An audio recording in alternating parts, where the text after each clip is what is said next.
देखो बेटा, last class में हम क्या पढ़ चुके हैं? डीएनए के बारे में, है ना। आज हम पढ़ने वाले हैं किसके बारे में? Central dogma. सब के सब ध्यान से सुनना, है ना। सेंट्रल डोग्मा क्या है, इसको हम अच्छे से समझते। क्या है भाई सेंट्रल डोग्मा, है ना।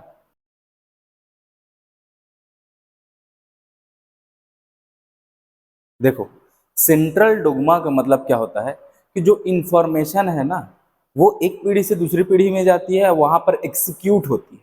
मतलब समझ रहे हैं ना कि डीएनए में जो इंफॉर्मेशन है ना, उसको एग्जीक्यूट करने तक का जो प्रोसेस है वो कहलाता है सेंट्रल डोग्मा, है ना। तो डीएनए है, डीएनए से एमआरएनए बनता है, एमआरएनए से फिर प्रोटीन बनता है ना।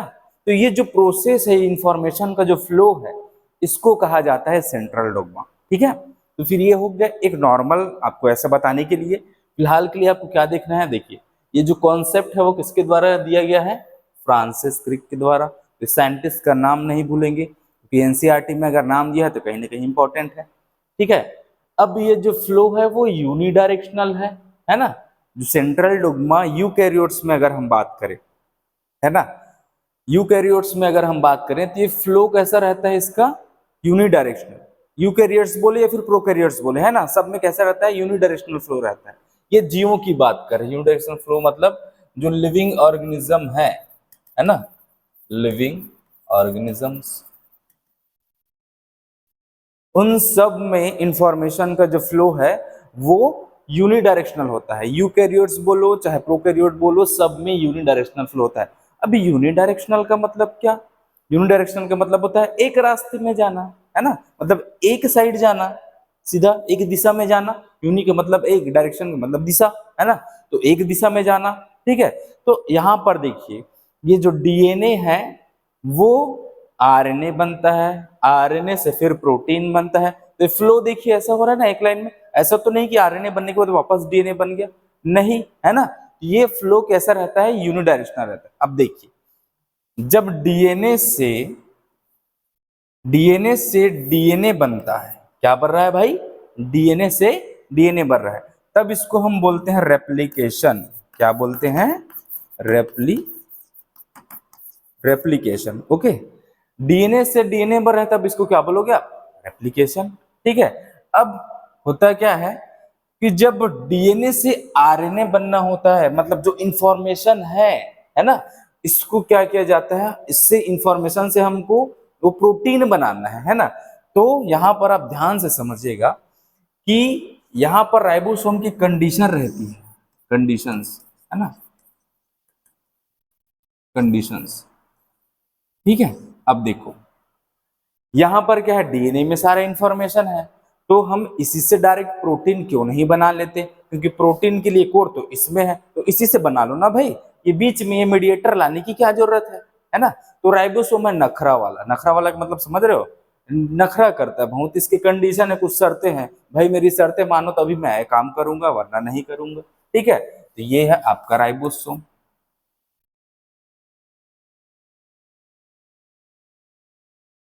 ये लो, अब इसकी कुछ शर्तें हैं, तो वो क्या शर्तें हैं देखो। सबसे पहली शर्त, सबसे पहला शर्त ये है, ये बोलता है मैं केवल सिंगल स्ट्रैंड को ही पढ़ सकता हूं, और ज्यादा टाइम नहीं है मेरे पास कि डबल को पढ़ूं, इसमें ऐसा वैसा, है ना। तो ये क्या बोलते हैं सीधा कि मैं सिंगल स्ट्रैंड को ही पढ़ूंगा। इसको पढ़ूंगा सिंगल स्ट्रैंड, सिंगल स्ट्रैंड, है ना। तो ये सिंगल स्ट्रैंड की रीडिंग करता है। दूसरा कंडीशन इसका ये है, ये बोलता है मैं कंटिन्यू पढ़ूंगा, मतलब एक बार में जितना देना है दे दे भाई, मैं जितना रहेगा उतना पढ़ लूंगा, उसके बाद फिर नहीं पढ़ूंगा।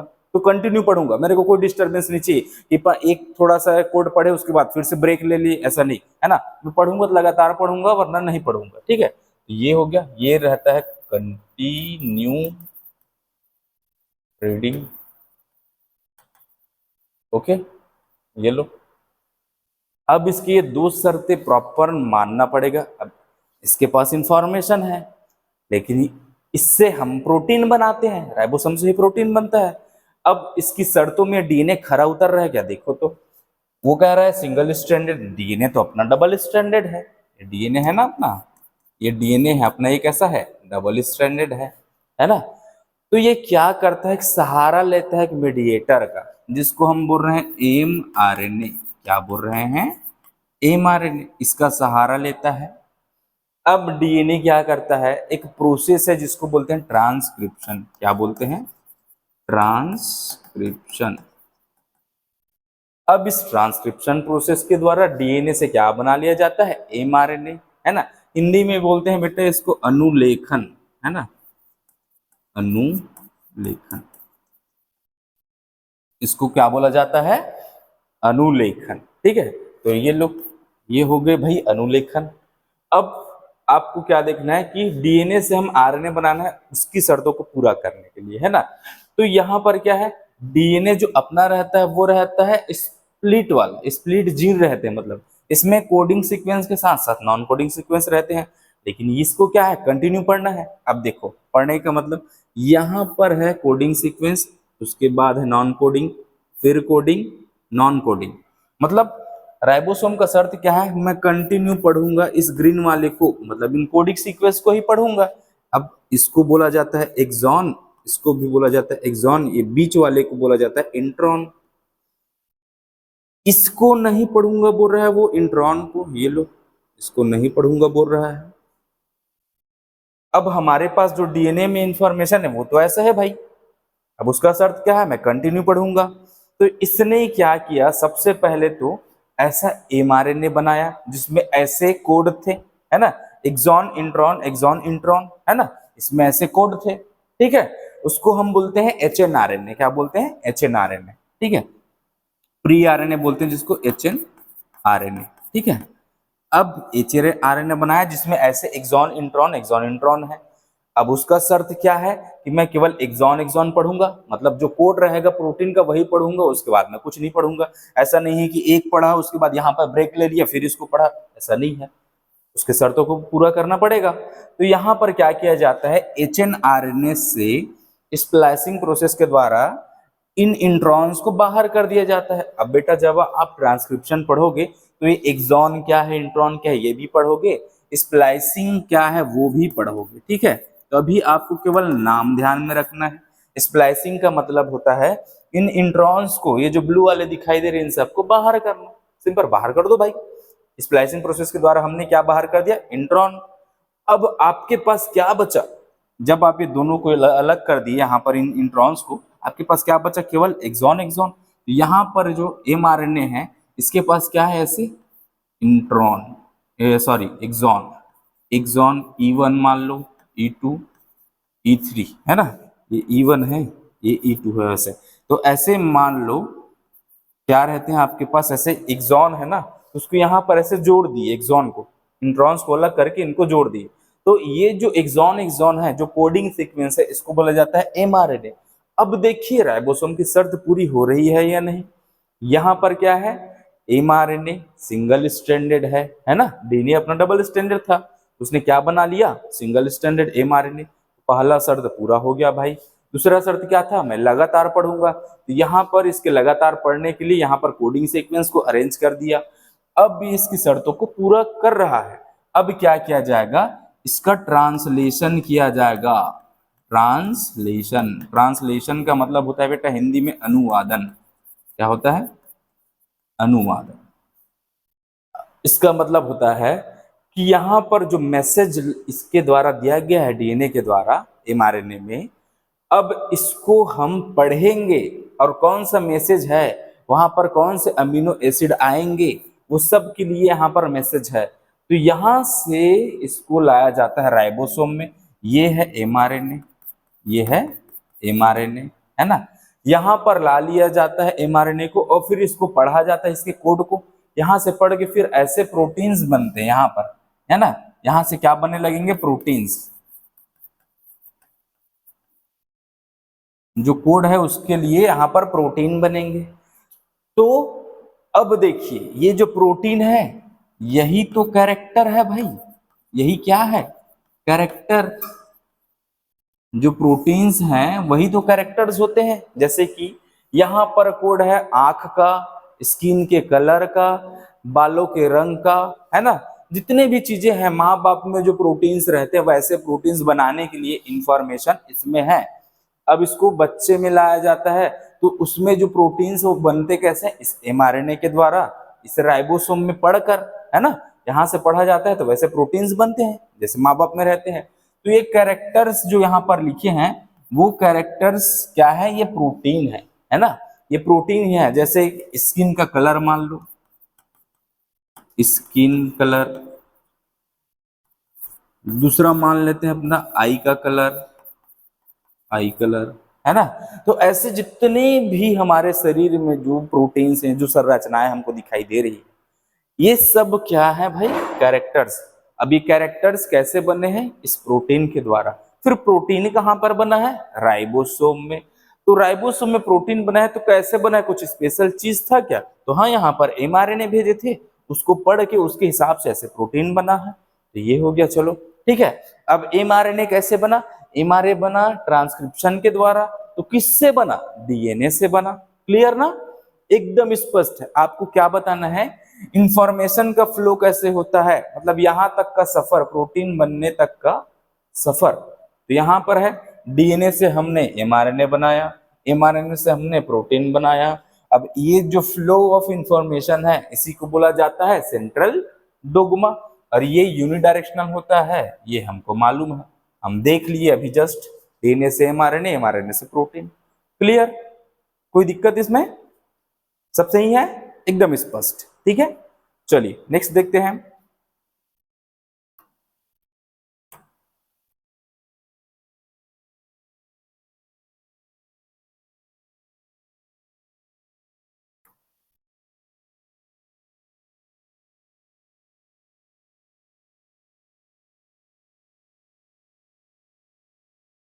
अब देखो भाई ध्यान से, है ना, ये यहाँ पर जो शब्द लिखा है उसको बोल रहे हैं अपन रिवर्स सेंट्रल डोग्मा, है ना। इससे पहले आपने सेंट्रल डोग्मा देखा तो वो था जीवों में, है ना, जीवों मतलब प्रोकैरियोट्स और यूकैरियोट्स में। यहाँ पर हम रिवर्स सेंट्रल डोग्मा जो देख रहे हैं ये पाया जाता है किसमें, वायरसेस में, है ना, जिनका जेनेटिक मटेरियल RNA रहता है, उनमें ये रिवर्स सेंट्रल डोग्मा देखने को मिलेगा, ठीक है। अब जेनेटिक मटेरियल RNA तो नॉर्मल जीव में नहीं पाया जाता, है ना। अब उस वो किस में मिलता है, RNA में। जो सर्टेन वायरसेस हैं जिसमें RNA रहता है ना, उसमें मिलता है। तो मान लो यहाँ पर हम वायरस HIV का ले ले, चाहे कोरोना वायरस ले ले, है ना, ये सब क्या है, RNA वायरस है। कैसे वायरस है, RNA, RNA वायरस, मतलब इनका जेनेटिक मटेरियल किससे बना है, RNA से। अब देखिए यहाँ पर ये जो शब्द है टेमिनिज्म, ये इसलिए दिया गया है क्योंकि जो साइंटिस्ट है टेमिन, उन्होंने इसकी डिस्कवरी की थी, ठीक है। टेमिन एंड बाल्टीमोर नाम के साइंटिस्ट ने इस रिवर्स सेंट्रल डोग्मा को बताया था, ठीक है। अब जाहिर सी बात है इसका योगदान ज्यादा था, इस कारण से टेमिनिज्म बोल दिया गया, ठीक है। अब इन्होंने किस पर काम किया, अब जाहिर सी बात है यहाँ पर रिवर्स पढ़ रहे हैं RNA वाले के ऊपर। अगर DNA का रहता तो एक साइड चला जाता इंफॉर्मेशन का फ्लो, ऐसे एक दिशा में। यहाँ पर इसको बोल रहे हैं रिवर्स, रिवर्स मतलब कहीं ना कहीं इंफॉर्मेशन वापस आता है ना। तो यहाँ पर इन्होंने जिस वायरस का यूज किया उसका नाम है राउस सरकोमा वायरस, जो एक RNA वायरस है। कैसा वायरस है, RNA वायरस। अब ये वायरस जो है वो जीवों में, एनिमल्स में कैंसर पैदा करता है, कार्सिनोजेनिक कैंसर पैदा कर रहा था, ठीक है, ट्यूमर बना रहा था। जैसे मुर्गी वगैरह में ऐसे ट्यूमर पैदा कर देता है ये, ऐसे तो बहुत सारे एनिमल्स प्रभावित होते हैं, ठीक है। तब इस पर इन्होंने काम किया। अब इन्होंने देखा इसका जेनेटिक मटेरियल RNA है ना, तो ये काम कैसे करता है, क्योंकि राइबोसोम RNA को पढ़ता है, कंफर्म है ना, लेकिन वो कंटिन्यू पढ़ता है। तो यहाँ पर वायरस जो है वो शरीर के बाहर रहता है तब तो वो निर्जीव है, शरीर के अंदर जाता है तब वो जीव बन जाता है।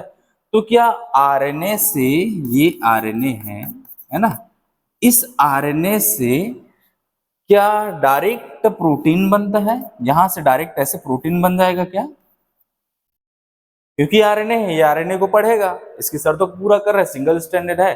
अब कोडिंग सीक्वेंस कंटिन्यू है या नहीं ये देखना पड़ेगा। तो यहाँ पर इसको पढ़ने के लिए, राइबोसोम में इसको पढ़ने के लिए ना कुछ मॉडिफिकेशंस करने रहते, कुछ चेंजेस लाने पड़ते हैं इसमें। अब वो चेंजेस इस वायरस के RNA में तो नहीं है ना, क्योंकि बाहर का चीज है। और हमारी जो बॉडी है वो बाहर की चीजों को एक्सेप्ट नहीं करती, उसको रिजेक्ट करती है, भाई तेरी जरूरत नहीं, निकल, ऐसा।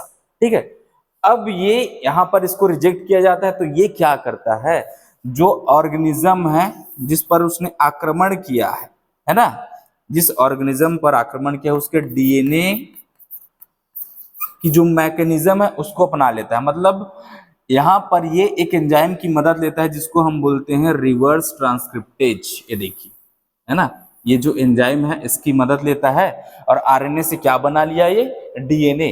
तो होस्ट, होस्ट का मतलब जो ऑर्गेनिज्म है जिस पर उसने आक्रमण किया है ना, इस होस्ट के डीएनए मैकेनिज्म में वो कंट्रोल कर लेता है। अब क्या करेगा ये डीएनए से क्या बनाएगा, फिर डीएनए से फिर एमआरएनए बनाया। क्या बनाया, एमआरएनए। इस प्रोसेस को हम क्या बोलते हैं, ट्रांसक्रिप्शन, है ना। लेकिन आरएनए से जब डीएनए बना, है ना, इसको हम बोलते हैं रिवर्स ट्रांसक्रिप्शन। अब देखो इसको कैसे बोल रहे हैं रिवर्स ट्रांसक्रिप्शन, ध्यान से सुनना।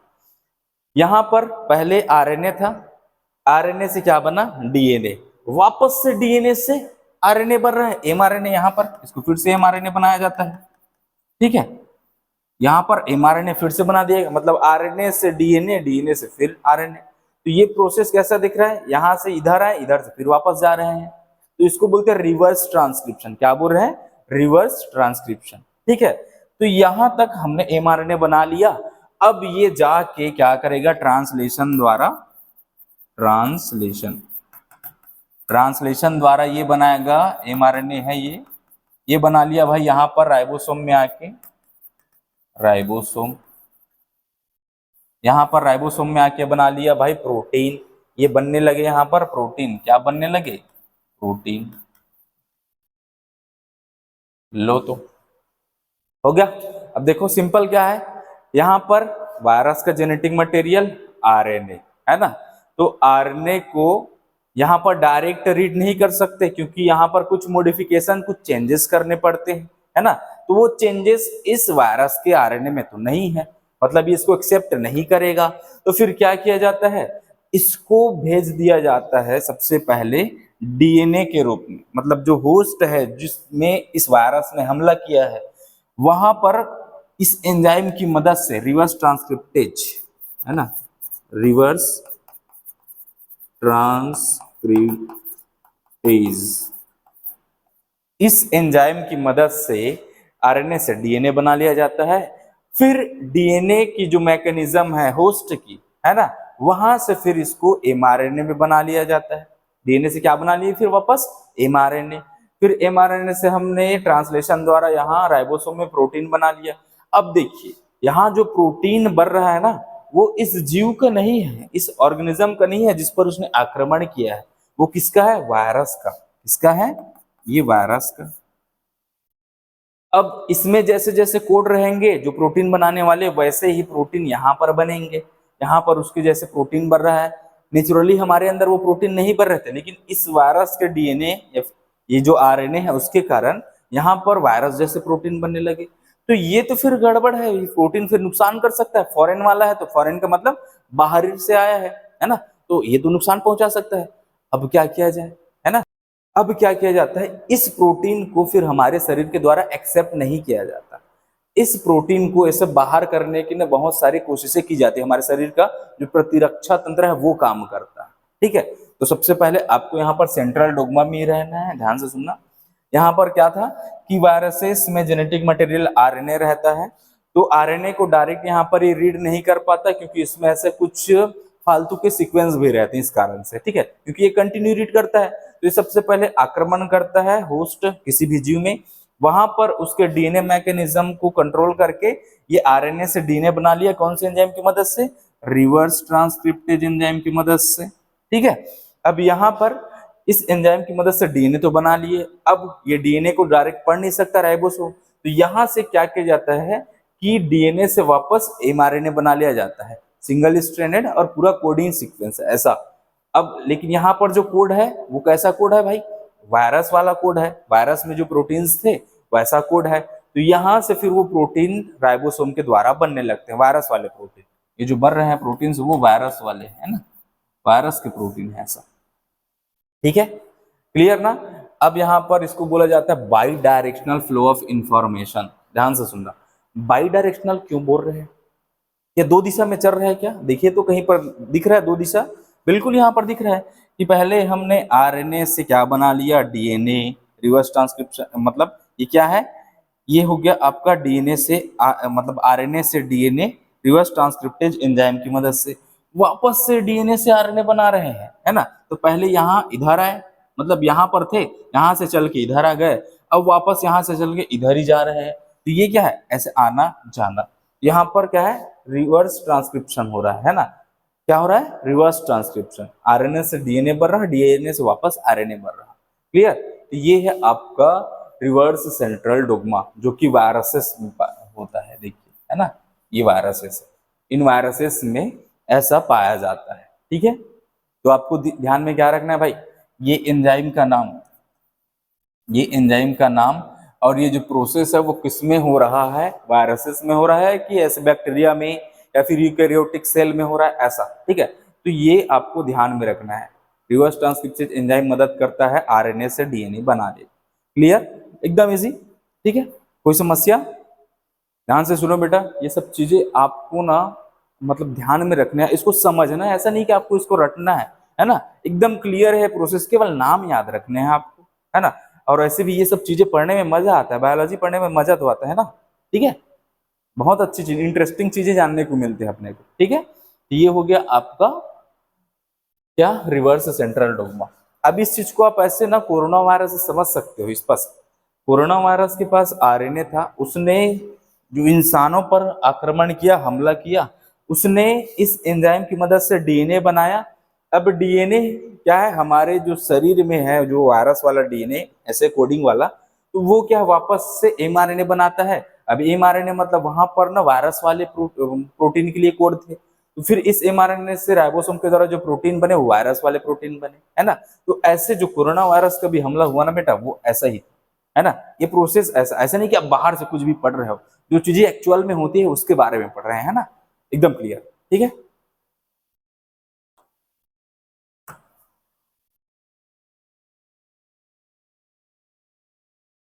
चलो भाई अब ध्यान से सुनो, है ना। ये क्या है, आप पैकेजिंग ऑफ डीएनए पढ़ रहे हैं अपन, डीएनए की पैकेजिंग कैसे होती है। तो सबसे पहले पैकेजिंग वर्ड को ध्यान में रखते हैं।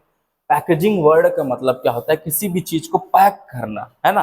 तो ये बहुत बड़ा ये सामान है यहाँ पर ऐसे बहुत बड़ा। ठीक है, अब ये कपड़ा है मान लो एक ठो, अब आपके पास है ये छोटा सा बैग। अब इतने बड़े कपड़े को आपको इस बैग में रखना है ना, इस बैग में रखना है। तो ये कपड़ा आप कैसे रखोगे, इतना बड़ा है तो इसको ऐसे फोल्ड करके ऐसे रखोगे ताकि साइज में इसके अंदर आ जाए। ऐसे ही तो रखते हो क्या, तो ऐसे ही रखोगे। तो यहाँ पर जो बड़ा सामान है उसको छोटे से बैग में रखना है, तो इसको बोलते हैं अपन पैकेजिंग। क्या बोल रहे हैं, पैकेजिंग। मस्त फोल्ड कर एकदम मिस्त्री आयरन मार के इसको ऐसे ना रख देते हैं बैग में ऐसा। ठीक है, तो ये हो गई पैकेजिंग, जहां पर बड़े सामान को रखने के लिए हम ऐसे बैग वगैरह में ऐसे हम इसको फोल्ड करके डालते हैं, इसको बोलते हैं पैकेजिंग। सेम चीजें यहाँ पर भी है ना। देखो यहाँ पर हम पैकेजिंग देख रहे हैं डीएनए की, किसकी, डीएनए की। अब ये है प्रोकैरियोट्स में, ध्यान से सुनना। ये एक प्रोकैरियोटिक सेल है, बैक्टीरिया वगैरह, है ना। अब यहाँ पर होता क्या है कि ये जो डीएनए है इसका, ये ऐसा बहुत बड़ा है भाई, ऐसा डबल स्टैंडर्ड है ये लोग, है ना, ऐसा बहुत बड़ा है, सर्कुलर डीएनए है। अब डीएनए क्या रहता है, नेगेटिव चार्ज वाला रहता है, ऐसे डबल स्टैंडर्ड है ना, ओके। जैसे डीएनए जो रहता है वो नेगेटिव चार्ज वाला रहता है। ठीक है, अब ये डीएनए है। अब ये इस सेल से ये देखो, ये बैक्टीरिया का सेल है मान लो, ये ऐसा बैक्टीरिया का सेल है ना, ऐसा। ये बैक्टीरिया के इतू सा सेल है, बैक्टीरिया सेल, बैक्टीरिया है। अब इतू सा सेल है भाई, इतना बड़ा डीएनए। अब इसमें कैसे आएगा, है ना, ये डीएनए इसमें कैसे आएगा। तो क्या किया जाता है, सबसे पहले ध्यान से सुनेंगे। डीएनए अपना क्या है, नेगेटिव चार्ज वाला, तो इसको अगर ऐसे फोल्ड करेंगे तो नेगेटिव नेगेटिव क्या करता है, रिपेल करते हैं। माइनस माइनस एक दूसरे को आकर्षित करते हैं कि प्रतिकर्षित करते हैं? ऐसे खींचते हैं कि इसे फेंकते हैं? फेंकते हैं, है ना। तो माइनस माइनस एक दूसरे को ऐसा रिपेल करेंगे, बाहर फेंकेंगे, प्रतिकर्षित करेंगे, तो इसको आप फोल्ड नहीं कर पाओगे, है ना। तो इसको फोल्ड करने के लिए आपको क्या लाना पड़ेगा? Positive charge. क्या लाना पड़ेगा? पॉजिटिव चार्ज, ताकि ये एक दूसरे से ऐसे आकर्षित हो, इसमें ऐसे जुड़े, फिर उसमें ऐसे आराम से फोल्ड कर सको। तो यहाँ पर हम कुछ ना नॉन हिस्टोन प्रोटीन्स का यूज करेंगे, जो क्या होने चाहिए? बेसिक होने चाहिए, क्षारी, है ना। बेसिक प्रोटीन्स, क्षारी प्रोटीन, बेसिक प्रोटीन्स। बैक्टीरिया में हिस्टोन नहीं मिलते बेटा, तो इसको आपको ध्यान में क्या रखना है कि इसके पास प्रोटीन तो रहते हैं पॉजिटिव चार्ज वाले, है ना, बेसिक प्रोटीन रहते हैं, लेकिन वो हिस्टोन नहीं है। इस कारण से इसको हम बोलते हैं नॉन हिस्टोन प्रोटीन्स, ठीक है। इसका नाम है, स्पष्ट रूप से दिया गया है पॉलीमिन्स करके। क्या दिया गया है? पॉलीमिन्स करके। ये पॉजिटिव चार्ज वाले रहते हैं, ये बेसिक प्रोटीन, ये है पॉलीमिन, पॉलीमिन्स, ये पॉलीमिन्स है। ये क्षारीय प्रोटीन है, पॉजिटिव चार्ज वाले, है ना। अब ये पॉजिटिव और ये नेगेटिव एक दूसरे को आकर्षित करते हैं, तो इन प्रोटीन्स में ऐसे बांध दिया जाता है डीएनए को, ऐसे पॉजिटिव नेगेटिव आकर्षित करके ऐसे चिपक गए, इकट्ठा हो गए ऐसे, है ना। तो यहाँ पर ये ऐसे इकट्ठा हो जाते हैं, तो इतना बड़ा डीएनए था, अब ये इत्तू सा ऐसे फोल्ड होके इत्तू सा हो गया, फोल्ड हो गया पूरा ऐसे है, अच्छे से, है ना, इस पॉजिटिव चार्ज में। अब इसको यहाँ से इस बैक्टीरिया में ट्रांसफर कर लो, यहाँ पर कहीं पर, क्योंकि बहुत जगह है ना इसके पास। देखिए बैक्टीरिया है, यहाँ पर एक किनारे में ऐसे पड़ा हुआ है जेनेटिक मटेरियल, है ना। तो ये इसके पास ना ऐसा नहीं कोई स्पेशल ऑर्गन है इसको रखने के लिए, क्योंकि ये पूरा खाली रहता है, कोई ऑर्गन्स तो रहते नहीं इसके पास। न ही इसके पास क्लोरोप्लास्ट है ना, न ही इसके पास माइटोकॉन्ड्रिया है ना, न इसके पास गोल्गी कॉम्प्लेक्स, कुछ नहीं है। तो ये पूरा जगह खाली रहता है, साइटोप्लाज्म है। तो यहाँ पर एक जगह ऐसे इकट्ठा हो जाता है ये इसका जेनेटिक मटेरियल, ठीक है। तो इसकी ऐसे पैकेजिंग करके हम एक जगह ऐसे रख दिए, खाने पीने के लिए जगह भी चाहिए ना, तो ऐसे ना इसकी एक जगह ऐसे इकट्ठा रख दिए, ठीक है। इसकी पैकेजिंग कर दी हमने डीएनए की, ठीक है। अब यहाँ पर ये जो प्रोटीन है वो आपको ध्यान में रखना है, जो नॉन हिस्टोन प्रोटीन है इसका नाम क्या है? पॉलीमिन्स। ये पॉलीमिन्स पॉजिटिव है, क्षारी है। कैसे? देखो, आर्जिनिन जो रहता है ना, ये एक बेसिक प्रोटीन है, ठीक है। आर्जिनिन क्या है? एक बेसिक प्रोटीन, क्षारी प्रोटीन है, ठीक है, क्षारी प्रोटीन है। आर्जिनिन से ऑर्निथिन भी बनता है, ऑर्निथिन से पॉलीमिन बनता है, आर्जिनिन से डायरेक्ट पॉलीमिन बनता है। मतलब इस क्षारी चीज से इस क्षारी चीज का निर्माण हो रहा है, समझ रहे हैं ना। एक बेसिक चीज से दूसरे बेसिक चीज का निर्माण हो रहा है, इसी से तो बना है ऐसे, है ना। तो ये एक बेसिक प्रोटीन है, ये ध्यान में रखेंगे। अब ये जो इकट्ठा करके यहाँ पर हम डाल दिए हैं, ये जो डीएनए है, ये यहाँ पर ये जो डीएनए हम रख दिए हैं, इस डीएनए को क्या बोला जाता है? बैक्टीरिया में, है ना, बैक्टीरिया में इस डीएनए को बोला जाता है क्या? जीनोफोर। क्या बोला जाता है? जीनोफोर, या फिर इसको बोलेंगे न्यूक्लियाइड। क्या बोलेंगे? न्यूक्लियाइड, ठीक है। तो सिंपल सी बात है, आपको ध्यान में क्या रखना है? एक ये नाम है ना, ये नाम क्या है? जीनोफोर का संबंध प्रोकैरियोटिक डीएनए से है या फिर यूकैरियोटिक डीएनए से? इसका संबंध किससे है भाई? क्या पढ़ रहे हैं अभी? प्रोकैरियोटिक। तो ये प्रोकैरियोटिक सेल से इसका संबंध है। न्यूक्लियोइड किसका डीएनए को कहा जाता है? प्रोकैरियोटिक के डीएनए को कहा जाता है। वो डीएनए जो से फोल्ड होकर एक जगह इकट्ठा हो गया है, उसकी उसकी बात कर रहे हैं अपन, है ना, ठीक है। चलो, तो ये है, यहाँ पर लेंथ दिया गया है इकोलाई का 1.36 मीटर, और सेल का जो साइज रहता है एमएम है ना, ठीक है, एमएम है, तो मिलीमीटर। उसके बाद ये क्या है? इकोलाई साइज 1 से 2 माइक्रोमीटर, है ना। इसका साइज क्या है? डीएनए का लेंथ बड़ा है और बैक्टीरिया का सेल का साइज जो है वो छोटा है। तो इसको कवर करने के लिए आपको इसको फोल्ड करना पड़ता है। तो नेगेटिव नेगेटिव एक दूसरे के साथ ऐसे रिपेल करते हैं, तो आप इसको आसानी से फोल्ड नहीं कर सकते। तो आप इन पॉलीमिन्स, ये जो बेसिक प्रोटीन है पॉजिटिव चार्ज वाले, इनका सहारा लेते हो, फिर ऐसे फोल्ड कर दिए। अब इस फोल्डेड चीज को आपने इसके अंदर डाल दिया, तो एक जगह ऐसे पड़ा हुआ है भाई, ऐसे फोल्डेड हो गया। क्लियर ना? इसमें कोई दिक्कत? एकदम इजी, ठीक है। चलिए नेक्स्ट। अब तो प्रोकैरियोट पढ़ लिए, अब हमारे अंदर क्या पाया जाता है वो पढ़ लेते हैं, है ना। हमारे अंदर जैसे हमने कहा कि डीएनए की पैकेजिंग हो रही है, तो क्यों हो रही है? क्योंकि डीएनए है बहुत बड़ा। ये देखिए, डीएनए है बहुत बड़ा और सेल का साइज है छोटा, जिसको आप अपनी आंखों से देख भी नहीं सकते। सेल देखने के लिए हमको माइक्रोस्कोप का यूज करना पड़ता है ना। तो देखिए उसमें क्या था बैक्टीरिया वाले में, वहां पर साइटोप्लाज्म में बहुत जगह थी, तो वहां पर ऐसे इकट्ठा हो जाता था, एक जगह बहुत जगह थी।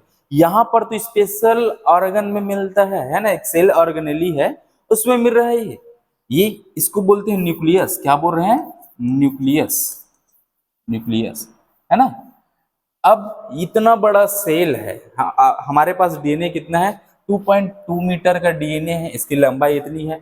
और जो साइज है सेल का, ह्यूमन सेल है ना, उसका लगभग लगभग 100 माइक्रोमीटर डायमीटर का रहता है ना। ये माइक्रोमीटर में है सेल, और हमारे पास डीएनए मीटर में है ना। एक दुपट्टा की तरह ऐसे 2.5 मीटर ऐसे टाइप का दुपट्टा है मान लो, तो वैसे ही एक ना लंबे कपड़े की तरह ही ये लंबा है भाई ये तो।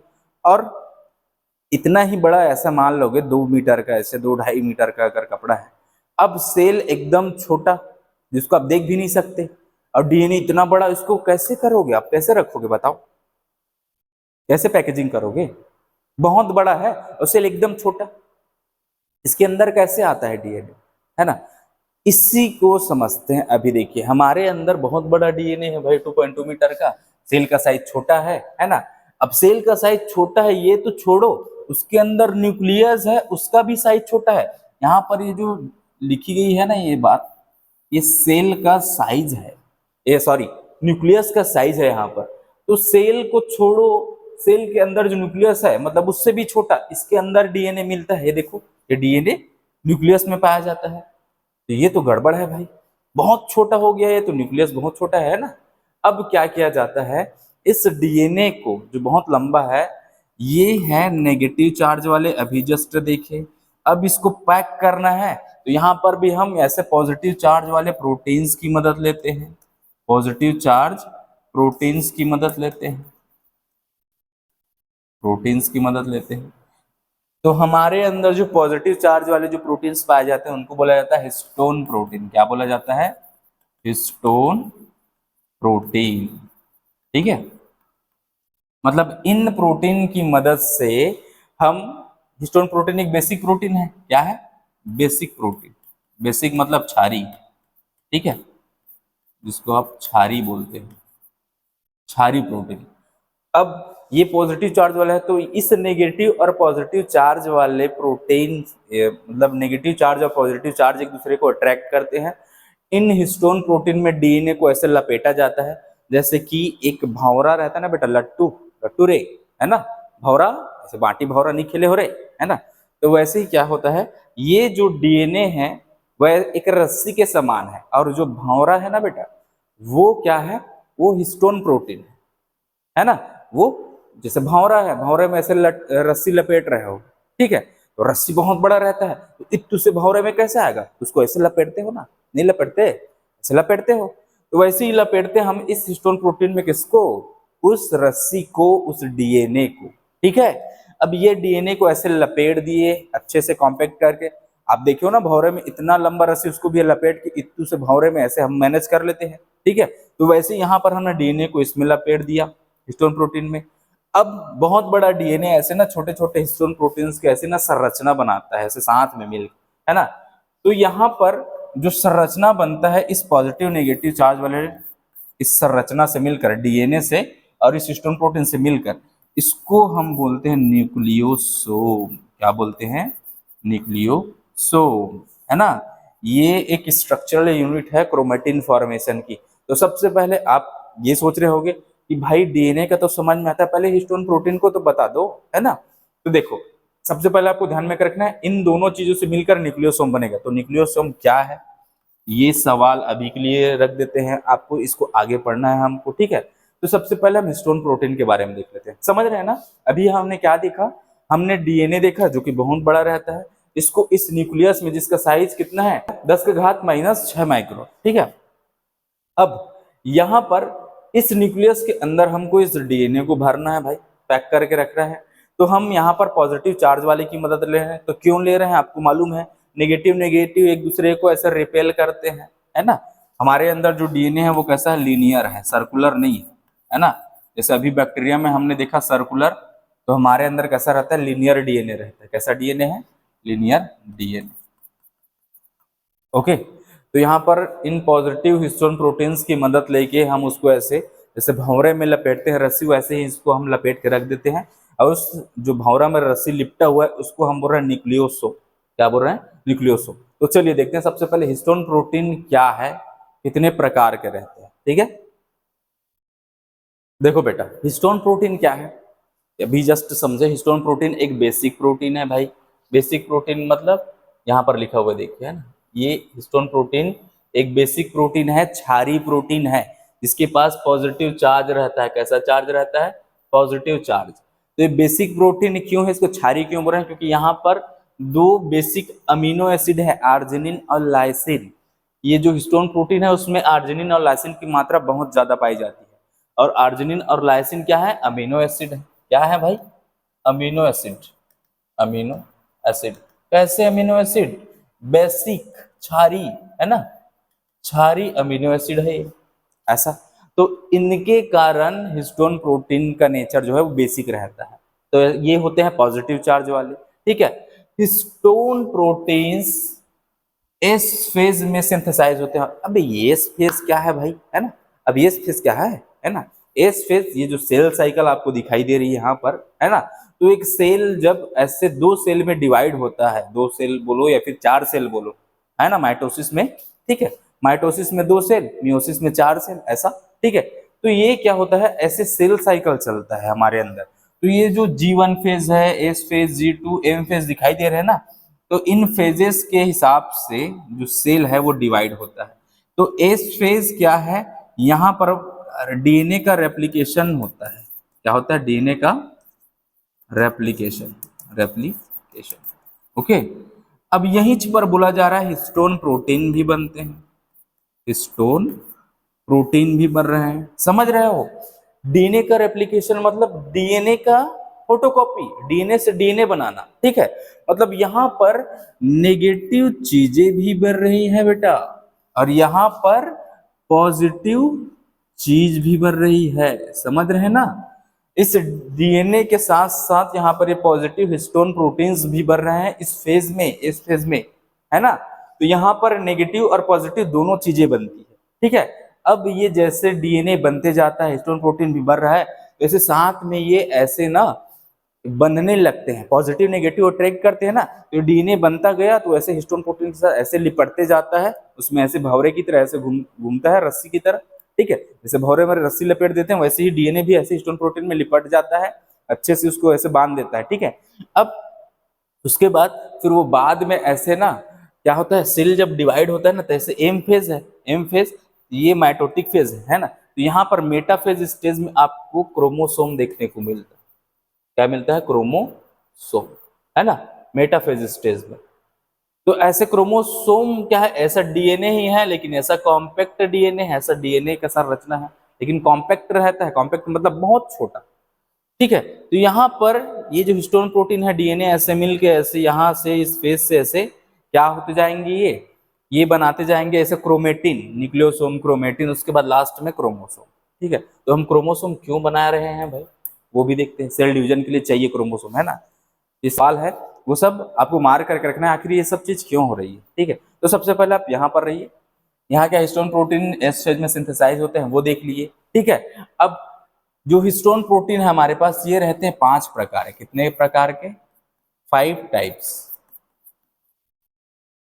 कितने प्रकार के हिस्टोन प्रोटीन है? 5 प्रकार के। और हमको मालूम है कि जो हिस्टोन प्रोटीन है वो क्या है? क्षारीय है, क्षारीय है ना।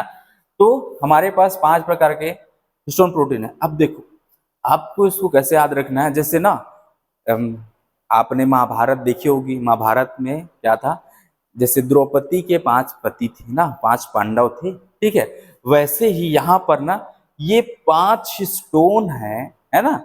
अब ये 5 स्टोन क्या है, वो एक डीएनए, जैसे द्रौपदी को हम जानते हैं किसके लिए, हम जानते हैं कि कृष्ण भगवान ने उनकी मदद की थी, है ना, जब चीर हरण हो रहा था उस टाइम पे कृष्ण भगवान ने ऐसे मदद की थी, ऐसा बोलते हैं ना।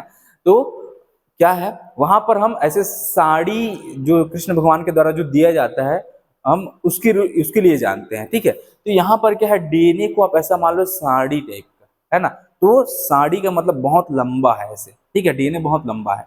अब उसके लिए ये 5 है ना, उसके ऐसे 5 पति हैं, डीएनए कैसे ये 5 पति हैं मान लो, है ना। तो H1 H2A H2B H3 और H4, ये ऐसे इसके 5 पति हो गए, डीएनए एक और इसके 5 पति, ठीक है।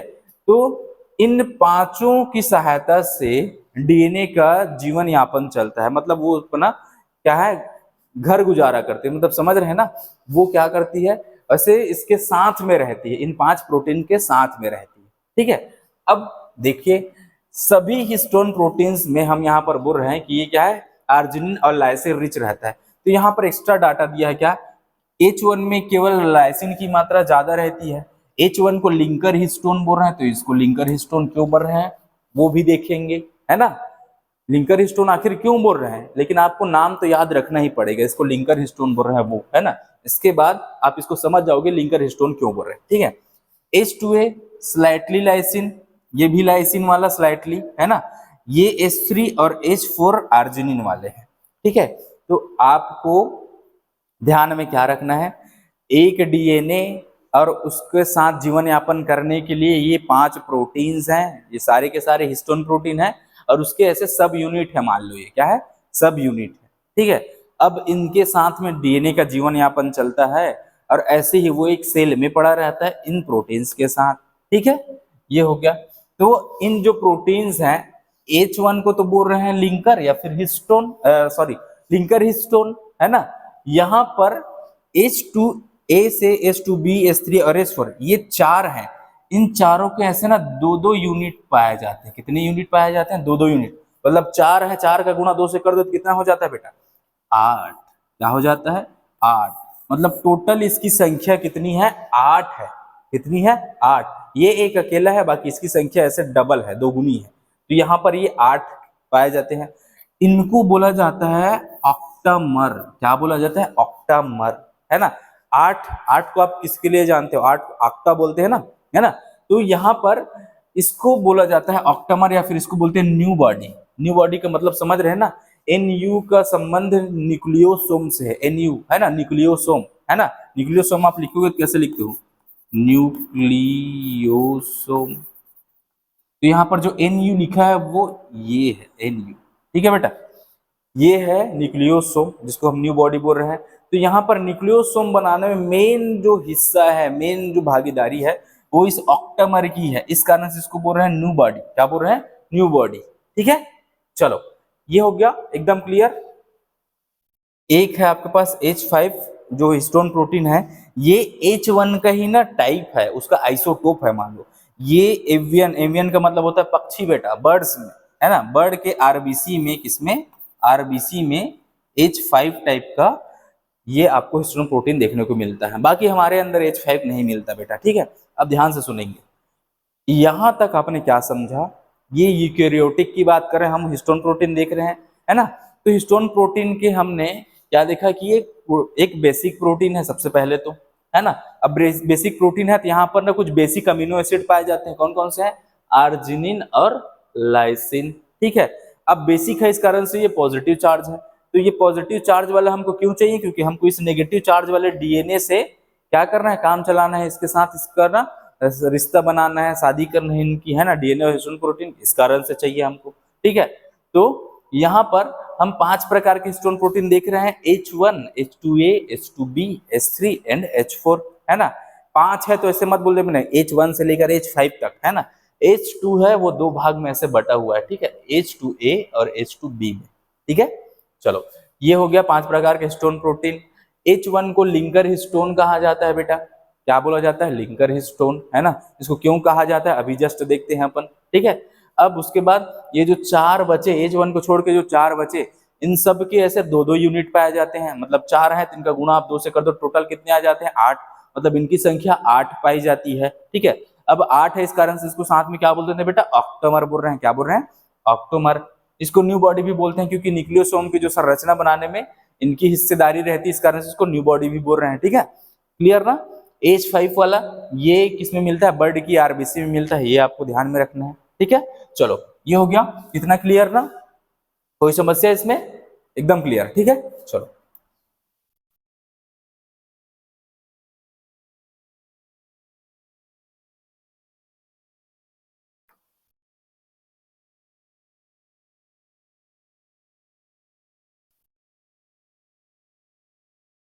अब देखो बेटा, ध्यान से सुनो। हमने अभी बोला न्यूक्लियोसोम, है ना। अब हम देखते हैं न्यूक्लियोसोम कैसे बनता है। आपने डीएनए देख लिया, डीएनए में अब हिस्टोन प्रोटीन्स जो भाग लेते हैं न्यूक्लियोसोम बनाने में, वो कैसे भाग लेते हैं वो देखते हैं, ठीक है। तो ध्यान से सुनना, न्यूक्लियोसोम बना रहता है किस किस चीज से, डीएनए प्लस हिस्टोन प्रोटीन्स। किससे बना है, डीएनए प्लस हिस्टोन प्रोटीन से, ओके। ये लो भाई, ये न्यूक्लियोसोम ऐसे बना है। लेकिन कैसे बना है, इसकी संरचना कैसी है, तो ध्यान से सुनना। यहाँ पर आपको ये जो डायग्राम दिख रहा है उसमें ये बोला गया है, देखो ये हिस्टोन ऑक्टोमर है, जिस कोर ऑफ हिस्टोन मॉलिक्यूल्स बोल रहे हैं ना। देखो यहाँ पर लिखा है हिस्टोन ऑक्टोमर, ठीक है। हिस्टोन ऑक्टोमर का मतलब क्या होता है कि यहाँ पर ऐसे H2A, H2B, H3, H4 कैसे दो दो यूनिट है ना।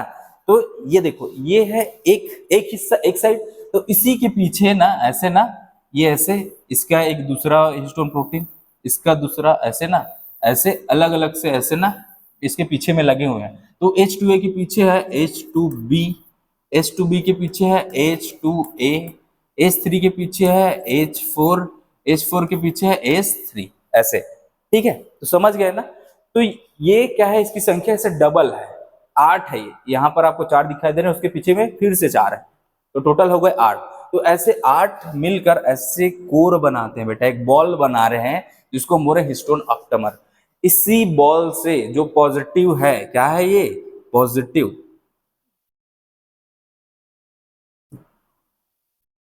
ये जो बॉल है वो कैसा है बेटा, पॉजिटिव। कैसा है, पॉजिटिव, है ना, पॉजिटिव चार्ज वाला।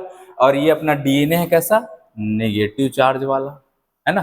तो ये पॉजिटिव नेगेटिव अट्रैक्ट करके ऐसे भंवरे में जैसे लिपट जाता है रस्सी, वैसे ही लिपट जाता है, ठीक है। यहाँ पर यहाँ पर आपको क्या ध्यान में देना है, ये जो बॉल दिखाई दे रहा है जिसको हम हिस्टोन ऑक्टोमर बोल रहे हैं, उसको बनाने में 8 यूनिट भाग ले रहे हैं, है ना। जो 8 ये यूनिट यहाँ पर आपको दिखाई दे रहे हैं हिस्टोन प्रोटीन के, वो भाग ले रहे हैं हिस्टोन ऑक्टोमर बनाने में। तो H1 का योगदान कहाँ है, H1 का योगदान यहाँ है बेटा, H1 हिस्टोन। ये क्या करता है, ये जो डीएनए ऐसे बाहर निकला रहता है, ये तो बना लिया अपन, एक ऐसे लपेट दिए, उसके बाद बाहर में जो डीएनए है, इस डीएनए को हम बोलते हैं लिंकर। क्या बोलते हैं, लिंकर डीएनए। तो ये जो लिंकर डीएनए है, उसमें ये हिस्टोन पाया जाता है, उसको ऐसे जोड़ के रखा हुआ है ना। अब देखो, रस्सी ऐसे छूटे ना, भंवरे में ऐसे लिपटा रहे, तो आप ऐसे उंगली को ऐसे रखे रहते हो, है ना, ऐसे रखे रहते हो ना, ताकि वो ऐसे छूटे ना। तो वैसे यहाँ पर H1 प्रोटीन को ऐसे दबा के रख दिया जाता है, ताकि जो डीएनए लिपटा हुआ है ऐसे आसानी से ऐसे छूटे मत, ठीक है। तो ऐसे ये बांधने के काम आ रहा है, ऐसे बाहर से ऐसे पकड़ बनाने के लिए, ऐसा मान लो, ठीक है। तो ये जो डीएनए है इसको बोलते हैं हम लिंकर डीएनए, जो इसके बाहर, इस ऑक्टामर के बाहर आपको दिखाई दे रहा है। तो इस लिंकर डीएनए में ही ये जो हिस्टोन मिल रहा है ना, इस कारण से इसको हम क्या बोले थे, लिंकर हिस्टोन बोले थे कि नहीं, लिंकर हिस्टोन, ओके। चलो, ये हो गया क्लियर, ठीक है। तो आपको क्या देखना है, ऑक्टामर बनाने में ये ऐसे यूनिट भाग ले रहे हैं, ठीक है, ये सारे के सारे ऐसे डबल भाग ले रहे हैं, ठीक है। अब ये पूरा ऐसे बीच का हिस्सा बनाते हैं, कोर हिस्सा जिसमें लिपटा रहता है, इस कारण से कोर ऑफ स्टोन मॉलिक्यूल, है ना। तो हो सकता है इससे सवाल आ जाए बेटा कि कोर ऑफ स्टोन मॉलिक्यूल किससे मिलकर बना हुआ है, आपके एनसीईआरटी में दिया है ना ये, तो इससे सवाल बिल्कुल पूछा जा सकता है, कोर ऑफ स्टोन मॉलिक्यूल किन किन हिस्टोन प्रोटीन से मिलकर बना है। तो किन किन हिस्टोन प्रोटीन से मिलकर बना है, मान लो ऑप्शन आता है बेटा ये चारों, तभी तो ये ठीक है, इन चारों में से कोई दे दिए तब तो वो कोर बना लेगा ये चारों के चारों। लेकिन अगर मान लो कहीं पर जिक्र हो H1 का, इसका H1 का, तो H1 कोर बनाने में भाग नहीं ले रहा बेटा, तो इसको आप तुरंत ऐसे कट कर देना, गलत कर देना, है ना, क्योंकि कोर में नहीं मिलता, वो साइड में मिलता है ऐसे बांधने के लिए। तो आप इसको ध्यान में रखिएगा, ठीक है। तो देखिए हमने क्या किया, डीएनए को इस हिस्टोन प्रोटीन में लपेट दिया, ठीक है। यहाँ पर कितने डीएनए के ना, कितने बोला जाता है ऐसे ना, 200 लगभग लगभग ऐसे 200 बेस पेयर्स रहते हैं, ऐसे बोला जाता है। इस डीएनए जो यहाँ पर लपेट के रखे हैं ना, इसमें टोटल कितने बेस पेयर हैं, इस कोर में कितना लिपटा हुआ है बोलेंगे तो 200 बेस पेयर। कितने base pair, 200 base pair, clear. ये 200 बेस पेयर का ये डीएनए है, ठीक है। अब आपको ध्यान में क्या रखना है, ये नाम ध्यान से सुनेंगे। एक H1 हिस्टोन को लिंकर हिस्टोन बोल रहे हैं, क्यों बोल रहे हैं, क्योंकि लिंकर डीएनए के साथ ऐसे पाया जाता है। इस ग्रीन बॉल के बाहर जो डीएनए ऐसे है उसको बोला जाता है लिंकर डीएनए। क्या बोला जाता है, लिंकर डीएनए, ये ध्यान में रखना है। हिस्टोन ऑक्टेमर बनाने में कितने हिस्टोन प्रोटीन भाग ले रहे हैं बेटा, 8। कितने भाग ले रहे हैं, 8। और वो सब के सब कैसे हैं, ये वाले H2A, H2B, H3, NH4। H1 का योगदान कहीं पर नहीं है बेटा, वो अलग ऐसे पड़ा हुआ है साइड में, ठीक है, हो गया। तो फिर ये इससे रिलेटेड सारी चीजें होंगी क्लियर। अब हमने क्या किया, हमने एक न्यूक्लियोसोम बना लिया। क्या बना लिया, एक न्यूक्लियोसोम, है ना। मतलब डीएनए को लपेट दिया भंवरा में, ऐसा भंवरा मतलब ये है आपके पास वो जो लट्टू जिसको घुमाते हैं अपन, वो लट्टू है, उसमें हमने ये धागा लपेट दिया डीएनए नामक, और जो लट्टू है वो क्या है, हिस्टोन है। अब देखो क्या एक न्यूक्लियोसोम बनाएंगे हमारा काम चल जाएगा बेटा, ध्यान से सुनो। आपके पास डीएनए है 2.2 मीटर, कितने हैं, 2.2 मीटर। अब इसमें बेस पेयर की संख्या रहती है कितनी, बहुत ज्यादा, बिलियन, है ना। तो ये 3.3 ऐसे बिलियन के आसपास, है ना, ऐसे बिलियन के आसपास, ठीक है। यहाँ पर आपको क्या मिलता है, डीएनए का बेस पेयर मिलता है। बेस पेयर की संख्या ऐसे रहती, बहुत ज्यादा रहती, बिलियन में रहती बेस पेयर की संख्या। अब ये जो न्यूक्लियोसोम बनाने में कितने बेस पेयर भाग ले रहे हैं, यहाँ पर देखिए 200 बेस पेयर। तो फिर उतने सारे बेस पेयर हैं तो फिर कैसे करेंगे अपन, अपने को ऐसे बहुत सारा बनाना पड़ेगा ना, कि एक ही बनाओगे तो काम चल जाएगा, नहीं चलेगा, है ना। यहाँ पर आपको बहुत सारा बनाना पड़ेगा। तो उसके लिए क्या किया जाता है, यहाँ पर बहुत सारे ऐसे न्यूक्लियोसोम बनाए जाते हैं। उस जो डीएनए है उसको लपेटने के लिए बहुत सारे क्या बनाया जाता है, न्यूक्लियोसोम। तो कैसे बनता है देखिए, ध्यान से सुनना। ये एक न्यूक्लियोसोम है, यहाँ डीएनए, एक न्यूक्लियोसोम, यहाँ डीएनए, न्यूक्लियोसोम, डीएनए, ऐसे, ठीक है, ये ऐसे, ठीक है। तो ये जो संरचना है इसको ध्यान से देखना बेटा, ठीक है। अब ये ऐसा लग रहा होगा आपको कि कोई रस्सी है और उसमें हमने ऐसे ना माला वगैरह जब गूंथते हैं ना, माला बनाते हैं तो ऐसे मोती वगैरह डालते हैं ना ऐसे, तो मोती ऐसे रस्सी में बीच बीच में ऐसा मोती डाल दिया है, ऐसा दिखाई दे रहा है। तो इसको ऐसे ना beads on the string, beads on string, धागे में मोती की माला, मतलब मोती बांध के रखे, ऐसा दिखाई दे रहा है ना। तो ये जो संरचना आपको दिखाई दे रही है, ये जो एक है ये क्या है बेटा, न्यूक्लियोसोम। क्या है, न्यूक्लियोसोम, ठीक है, ये क्या है, न्यूक्लियोसोम। तो ऐसे ही बहुत सारे न्यूक्लियोसोम हम बना रहे हैं। तो ये जो न्यूक्लियोसोम ऐसे लंबा दिखाई दे रहा है आपको, तो ऐसे बहुत सारे न्यूक्लियोसोम के साथ जो संरचना बनती है इसको हम बोलते हैं क्रोमैटिन। क्या बोलते हैं, क्रोमैटिन, है ना। तो ध्यान से सुनेंगे, न्यूक्लियोसोम मतलब केवल एक संरचना, क्रोमैटिन का मतलब होता है ग्रुप ऑफ न्यूक्लियोसोम। ऐसे न्यूक्लियोसोम के बहुत सारे यूनिट को मिलाकर क्रोमैटिन बना है। जैसे न्यूक्लियोसोम को आप मोनोमर मानोगे ना, इसको आप मान लो मोनोमर, मोनोमर मतलब एक यूनिट। तो ऐसे बहुत सारे न्यूक्लियोसोम, है ना, ऐसे मिलकर हम क्या बनाते हैं, ये क्रोमेटिन। तो क्रोमेटिन एक पॉलीमर है, किसका पॉलीमर है, न्यूक्लियोसोम का, है ना। इसी कारण से न्यूक्लियोसोम को क्या बोला जाता है बेटा, unit, structural unit of chromatin, ठीक है। ऐसे बहुत सारे न्यूक्लियोसोम से मिलकर ये क्रोमेटिन बना है, धागा बना है, ठीक है। अब यही धागा क्रोमेटिन बाद में फिर ऐसे कंडेंस होके क्या बनाता है, क्रोमोसोम, है ना, क्रोमोसोम। अभी आपको डायग्राम दिखाऊंगा, फट से समझ में आ जाएगा ये, ठीक है। तो ऐसे ही कंडेंस होके क्रोमोसोम बनाता है बाद में। तो सबसे पहले यहाँ पर आपको क्या समझ में आया, ध्यान से सुनिए। एक ये नाम, इससे तो रिलेटेड सारी चीजें समझ में आ गई, ये नेगेटिव चार्ज है, पॉजिटिव चार्ज है, हिस्टोन प्रोटीन, ऐसे करके, ठीक है। अब यहाँ पर ये जो नाम है ये आपको ध्यान में रखना है, ठीक है। मतलब यहाँ पर देखो लिंकर डीएनए बोले तो आपको यहाँ पर समझ में नहीं आ रहा होगा क्या बाहर का डीएनए, ऐसा नहीं। देखो यहाँ पर एक न्यूक्लियोसोम या दूसरा न्यूक्लियोसोम, तो दो न्यूक्लियोसोम को बीच में जोड़ने के लिए ये जो आपको दिखाई दे रहा है ना, ये डीएनए, इसको बोला जाता है लिंकर। ये है लिंकर डीएनए। दो न्यूक्लियोसोम के बीच में जो डीएनए इसको बोलेंगे लिंकर डीएनए, ठीक है। एकदम क्लियर हो गया होगा आप लोग को। चलो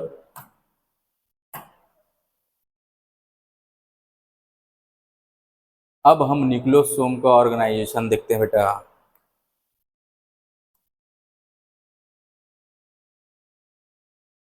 ध्यान से सुनना, हमने न्यूक्लियोसोम बना लिया, अब न्यूक्लियोसोम का ऑर्गेनाइजेशन देखते हैं।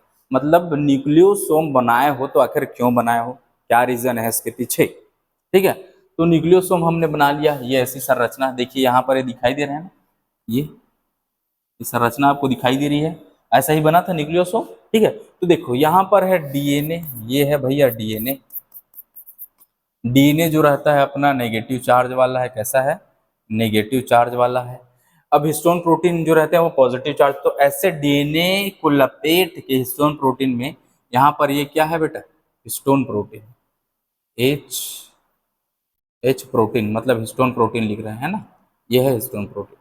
तो आपको ध्यान में क्या रखना है, इन डीएनए और इन हिस्टोन प्रोटीन की सहायता से हमने ऐसा न्यूक्लियोसोम बनाया, और न्यूक्लियोसोम यहाँ पर देखिए कैसे ऐसे इकट्ठा वैसे बन रहा है ना ऐसे। तो ये जो संरचना आपको दिखाई दे रही है, ये है क्रोमेटिन।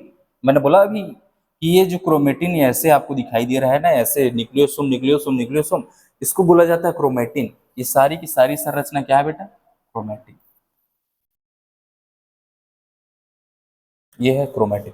ठीक है, तो ऐसे न्यूक्लियोसोम आपस में मिलकर ऐसे क्रोमेटिन बनाते हैं। अब यही ये जो ऑर्गेनाइजेशन है ना, न्यूक्लियोसोम का ऑर्गेनाइजेशन मतलब ऐसे न्यूक्लियोसोम के एक एक यूनिट को मिलाकर ऐसे क्रोमेटिन बनाना। अब इस क्रोमेटिन से बाद में फिर क्रोमोसोम बनाना। ठीक है, तो यहाँ पर देखिए ये चार ऐसे ना, ये आपको दिखाई दे रहे हैं, ऊपर में चार, इधर नीचे चार। तो ये सब के सब क्या है, हिस्टोन प्रोटीन है, ये 8 यूनिट है ना।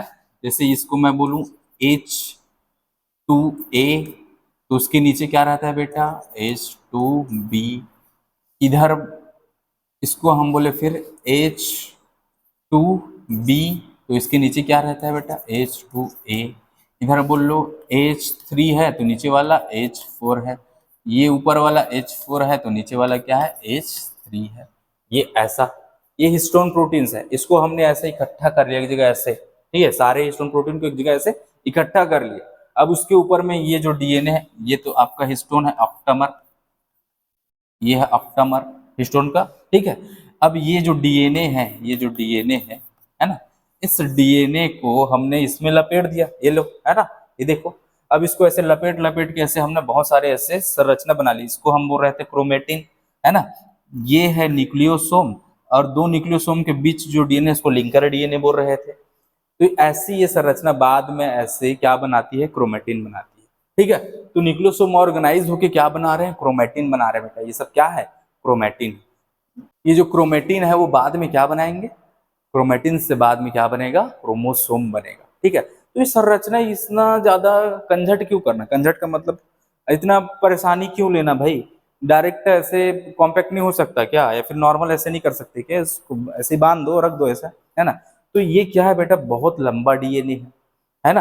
अब इसको क्या करना है आपको, बहुत एकदम छोटे चीज में इसको पैक करना है।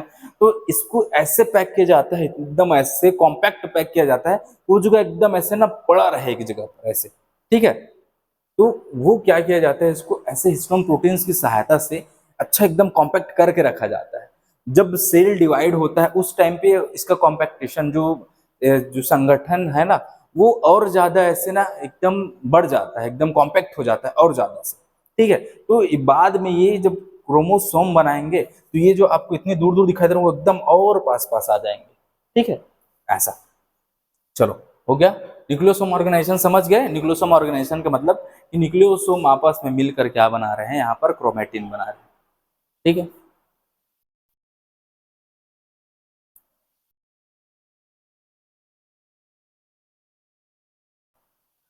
अब जो पढ़े हैं वो बातें ध्यान से सुन लेना, है ना। यहाँ पर लिखी गई है आपके समझने के लिए या फिर आपके लिखने के लिए जो बातें हैं। डीएनए प्लस हिस्टोन प्रोटीन मिलकर क्या बना रहे हैं भाई, न्यूक्लियोसोम बना रहे हैं।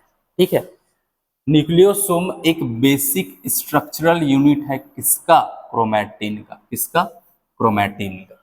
ठीक है, G0 फेज और इंटरफेज में जो डीएनए है वो क्रोमैटिन के रूप में रहता है ना। जो सेल साइकिल है ना, इससे पहले जब सेल साइकिल देखे थे तो G1S फेज और G2 फेज ये तीनों मिलाकर बनाते इंटरफेज। तो उस टाइम तक तो जो डीएनए है ऐसा ना क्रोमेटिन के फॉर्म में रहता है, ठीक है। उसके बाद जब सेल डिवाइड होने रहता है ना तो एम फेज आता है, वहां पर इसका कंडेंसेशन बहुत ज्यादा होता है, मेटा फेज में वो एक कंप्लीट क्रोमोसोम के रूप में आपको दिखाई देता है, ठीक है। तो chromatin appears like beads on a string, बिल्कुल सही बात है, क्रोमेटिन ऐसे दिखाई देते हैं आपको। ये एक न्यूक्लियोसोम, दूसरा, तीसरा, चौथा, पांचवा, छठवा, सातवां, इसको तो हम क्रोमेटिन बोल रहे हैं। क्या बोल रहे हैं? क्रोमेटिन। तो ये ऐसा दिखाई दे रहा है ना कि कुछ जैसे बीड्स मोती वगैरह लगा दी है एक धागे में। क्लियर? डीएनए जो रहता है न्यूक्लियोसोम में वो 200 बेस पेयर्स मिलते हैं। यहाँ पर टोटल न्यूक्लियोसोम में जो डीएनए है ये, तो टोटल कितने बेस पेयर हैं बोलेंगे तो 200 बेस पेयर्स। कितने? 200 बेस पेयर्स, ठीक है। 200 बेस पेयर के अलावा आपको एक्स्ट्रा नहीं लिखना है क्योंकि ये एनसीईआरटी का डाटा है ना, एनसीईआरटी। कई में आपको 147 भी दिखाई देगा लेकिन आपको 200 लिखना है एनसीईआरटी के अनुसार से। अब ये जो डीएनए है वो कैसे टर्न में बंधे रहते हैं? Left handed turn. तो 1.7 मतलब कंप्लीट 2 टर्न नहीं लेता। वो कैसे टर्न लेता है? आधा, एक बार ऐसे घूमा, एक टर्न, दूसरी बार ऐसे घूमेगा तो ये यहाँ पर नहीं आएगा पूरा कंप्लीट, ये यहाँ से ऐसे इधर चला जाता है। तो ये कंप्लीट टर्न नहीं लेता, 1.75 टर्न लेता है, वो भी लेफ्ट हैंडेड। ऐसे घूमेगा, ऐसे ढक्कन घुमाते हैं तो ऐसे राइट साइड घुमाते हैं, इसको कैसे घुमाएंगे? लेफ्ट साइड ऐसे। तो लेफ्ट टर्न में ऐसे घूमता है। ये हिस्टोन प्रोटीन है तो ऐसे बांधेंगे इसको, ऐसे उल्टा, ऐसे नहीं बांधेंगे। चलो, ये हिस्टोन ऑक्टोमर से इसका जो साइज है वो डायमीटर है, कई में 10 कई में 11 दिया है, तो आपको ये ध्यान में रखना है। अगर ये 11 आता है तो 11 एनएम डायमीटर का रहता है न्यूक्लियोसोम का साइज। हाइट जो रहती है 6 एनएम की रहती है, यहां से लेकर यहां तक की हाइट 6 एनएम, ठीक है। आजा आजा आजा। इन स्पर्म्स हिस्टोन की जगह क्या पाया जाता है? प्रोटामीन, है ना। हिस्टोन नहीं पाया जाता स्पर्म में तो क्या पाया जाता है? प्रोटामीन। प्रोटामीन क्या है? आर्जिनिन से मिलकर बना होता है। प्रोटामीन एक प्रकार का बेसिक प्रोटीन है जो कि बहुत ज्यादा आर्जिनिन रहता है। ये हाईली अल्कलाइन, बहुत ज्यादा क्षारीय रहता है कंपेयर देन हिस्टोन, ठीक है। तो स्पर्म में हिस्टोन नहीं मिलता, क्या मिलता है? प्रोटामीन मिलता है। वो क्या है? उसको अलग होने नहीं देता, डीएनए को डैमेज होने से बचाता है, ऐसा मान लो, ठीक है। न्यूक्लियोसोम कंटेन लिंकर हिस्टोन, ठीक है, that contain linker histone are referred to as chromatosomes. जैसे ये न्यूक्लियोसोम है, इसमें ये जो H1 है ये H1 हिस्टोन है, बाकी सारे H2A, H2B, H2A, H2B, H3, H4, H3, H4 ऐसे। तो इसके साथ ये सब को एक साथ में हम क्या बोलते हैं? अगर H ए लिंकर हिस्टोन साथ में है तो क्रोमेटासोम्स। अब आपके पास टोटल न्यूक्लियोसोम कितने हैं? देखिए, लगभग लगभग 30 मिलियन के आसपास न्यूक्लियोसोम बनते हैं एक ह्यूमन सेल। एक ह्यूमन सेल में 30 मिलियन के आसपास, ठीक है। चलो भाई, खत्म करो कहानी।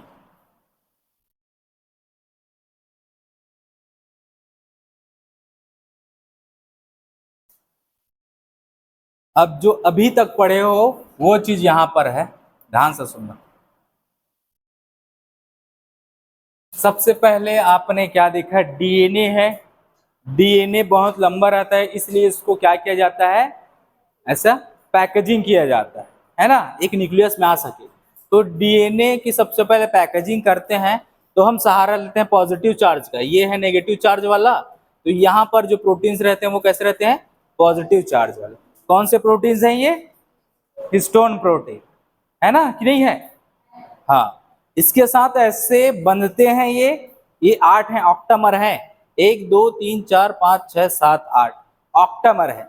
ये 7 में से मिलकर एक संरचना बनाती है। संरचना को भी पढ़े हो, क्या है ये? न्यूक्लियोसोम, ठीक है। उसके बाद ये ऐसे बहुत सारे न्यूक्लियोसोम आपस में मिलके ये क्या बना रहे हैं? एक संरचना। इसको क्या बोलते हैं अपन? क्रोमेटिन बोलते हैं ना, कि क्या बोलते हैं? क्रोम, क्या क्या बोली? पिज्जा? अच्छा, चलो, क्रोमेटिन है ये, ठीक है। अब ध्यान से सुनो, ये क्रोमेटिन बाद में कंडेंस होते हैं। कंडेंस का मतलब देखो कैसे घूम के ऐसे, है ना, ये ऐसे कंडेंस होके एक संरचना बनाते हैं जिसको हम सोलेनॉइड बोलते हैं। ये मॉडल का नाम है सोलेनॉइड, ठीक है। यहां फिर इससे और बड़ा बना तो इसको क्या बोलोगे अब, सुपर सोलेनॉइड। क्या बोलोगे, सुपर सोलेनॉइड। अब आपको ये दोनों नाम याद रखने नहीं है, जरूरी नहीं है, आप भूल जाओ तो भी चलेगा। Solenoid, super solenoid. बाद में फिर यही संरचना क्रोमेटिन बाद में क्या बना लेगा भाई, क्रोमोसोम। तो इतना सारा जो ये नाटकबाजी है वो क्या बनाने के लिए हो रहा है, क्रोमोसोम बनाने के लिए। क्रोमोसोम बना के रखे ताकि सेल डिवीजन में ये हेल्प कर सके, इसलिए क्या किया जाता है, इन सब की ऐसे पैकेजिंग की जाती है इसके साथ में, है ना। क्योंकि डीएनए कंटेंट जब डबल होते हैं तो सेल डिवीजन के टाइम पे सेल ना छोटा हो जाता है, ऐसे सेल को ऐसे बांटते सेल छोटा हो जाता है। उस टाइम के लिए इसको ऐसे कॉम्पैक्ट किया जाता है ताकि छोटे सेल में वो आसानी से आ सके, ठीक है, इसलिए इसका कॉम्पैक्टेशन होता है। समझ गए ना ये टोटल क्या नाटकबाजी यहाँ पर, न्यूक्लियोसोम क्यों बनाए हैं, उसके बाद क्रोमेटिन क्यों बनाए हैं, उसके बाद लास्ट में क्या बना, इसका फ्यूचर क्या था। फेट ऑफ अ न्यूक्लियोसोम क्या है, फेट मतलब फ्यूचर क्या है, एक न्यूक्लियोसोम का क्रोमोसोम बनना, ठीक है, या फिर डीएनए का, डीएनए ऐसे बाद में क्रोमोसोम के रूप में मिलेगा। इतना क्लियर ना। 30 nm फाइबर फॉर्मेशन, इसका मतलब क्या, आपके पास तो न्यूक्लियोसोम का जो डायमीटर है वो कितने हैं, 10 to 11, है ना, लगभग लगभग, ठीक है। तो वो उस डायमीटर का है, तो यहां पर इसको 30 nm क्यों बोल रहे हैं, क्योंकि जब क्रोमोसोम बनाना होता है ना उस टाइम पे ये जो न्यूक्लियोसोम है ऐसे आपस में इकट्ठा होते, ऐसे गोल हो रहे थे देखिए ना ऐसे, तो वो जो इकट्ठा होके बनाते हैं उसलिए हम इसको बोल रहे हैं 30 nm फाइबर, क्योंकि वो 10 nm या फिर 11 nm का जो न्यूक्लियोसोम है वो आपस में से गोल से मिलकर क्या बनाते, 30 nm की संरचना। जैसे 3 मिले एक साइड, ये 10, ये 10, ये 10, ठीक है, ये तीनों मिलकर 10 10 10 कितना हो गया, 30। तो ये जो डायमीटर जो बना ये ऐसे यहाँ पर जितने भी रहेंगे ऐसे, ये 30 nm डायमीटर का, कितना, 30 nm डायमीटर का ऐसे। तो देखो सबसे पहले ये दो मॉडल आपको ध्यान में रखने हैं कि जब हम पैकेजिंग पढ़ते हैं तो न्यूक्लियोसोम बाद में पैकेज होके किस रूप में रहता है, तो ये मॉडल है सोलेनॉइड मॉडल। इसमें क्या रहता है, सेम हेलिकल पाथ में वो अरेंज होते हैं सीक्वेंस में, एक सीक्वेंस में। अब इसको कैसे समझाऊं आपको, ये देखो, ये देखो, अब समझ में आ जाएगा शायद। देख यहां पर क्या बोल रहे हैं, यहाँ पर कि सोलेनॉइड मॉडल है, एक जिगजैग मॉडल है ना, सोलेनॉइड और जिगजैग। सोलेनॉइड में क्या रहता है, ये एक न्यूक्लियोसोम, ये दूसरा न्यूक्लियोसोम, ये तीसरा न्यूक्लियोसोम, उसके बाद ये 6 न्यूक्लियोसोम मिलकर एक 30 nm की संरचना बनाते हैं लगभग लगभग, ठीक है। तो सोलेनॉइड मॉडल में या फिर डीएनए की जब पैकेजिंग होगी, एक क्रोमोसोम जब बनेगा तो ऐसे 30 nm डायमीटर की संरचना से बनेगा। मतलब ये जो क्रोमेटिन है वो सबसे पहले 30 nm की एक संरचना बनाएगा, जिसको हम क्या बोल रहे हैं, ऐसा सोलेनॉइड बोल रहे हैं। अब देखो यहाँ पर 1 2 3 4 5 और 6, टोटल 6 न्यूक्लियोसोम, कितने हैं, 6 न्यूक्लियोसोम। अब इसी के ऊपर एक ऐसे जमाते जा रहे हैं ना, एक के ऊपर एक, कहीं पर कोई अंतर नहीं, एक के ऊपर एक जैसा है वैसे का वैसा, तब इसको बोल रहे हैं सोलेनॉइड। जिगजैग का मतलब होता है क्या, जेड की तरह, एक इधर दूसरा इधर ऐसे। तो यहां पर देखो एक है ऐसा, तो उसके ऊपर में एक ऐसा, फिर इधर ऐसे, है ना। तो मान लो ये पहली संरचना बनी, इसको जिगजैग बनाना था आपको, इसके ऊपर में क्या, यहाँ पर एक बना दो, यहाँ पर एक बना दो, यहाँ पर एक बना दो, ऐसे, इसको आप ऐसे बना लिए जिगजैग, ठीक है। लेकिन अगर ये एक के ऊपर एक ऐसे है, यहीं पर आ गया दूसरा तीसरा ऐसे, तो ये क्या हो जाएगा, सोलेनॉइड। तो केवल नाम से आपको ध्यान में रखना है सोलेनॉइड का मतलब क्या। सोलेनॉइड का मतलब होता है एक के ऊपर एक अरेंज, जिसमें वो एक लाइन में दिखेंगे। मान लो ये 6 है तो ऐसा आपको एक ऐसा इसी तरह ऐसा एक 6 का 6 लाइन दिखेगा ऐसा, समझ रहे हैं ना। जैसे ये देखो ये ऐसी संरचना आपको ऐसे दिखाई देगी ऐसा मान, लेकिन यहां पर आपको ऐसी संरचना दिखाई नहीं देगी। क्यों, क्योंकि ये ऐसा गोल टाइप का दिखाई देगा आपको, देखो ये ऐसा, ये ऐसा है, ऐसा गोल टाइप का संरचना दिखा दे, क्योंकि कुछ भी है इधर उधर कुछ भी आके ऐसा जुड़ जा रहा है। तो यहाँ पर आपको ऐसी संरचना दिखाई दे रही है तब ये है सोलेनाइड। यहाँ पर पूरा ऐसा गोल टाइप का दिखाई दे रहा है तब ये क्या है, जिगजैग, है ना, क्योंकि सीक्वेंस में अरेंज नहीं है, वो कैसे हैं, जिगजैग पैटर्न में एक दूसरे को क्रॉस करते हुए ऐसा। तो समझ गए। लेकिन ये डायमीटर याद रखेंगे आप, ये डायमीटर 30 nm का, पहले 11 nm 10 nm की ये चीज जुड़ेगी, फिर 30 nm की चीज बनाएगी, यही जाके क्रोमोसोम बनाता है बाद में। ठीक है, समझ गए, नहीं समझे?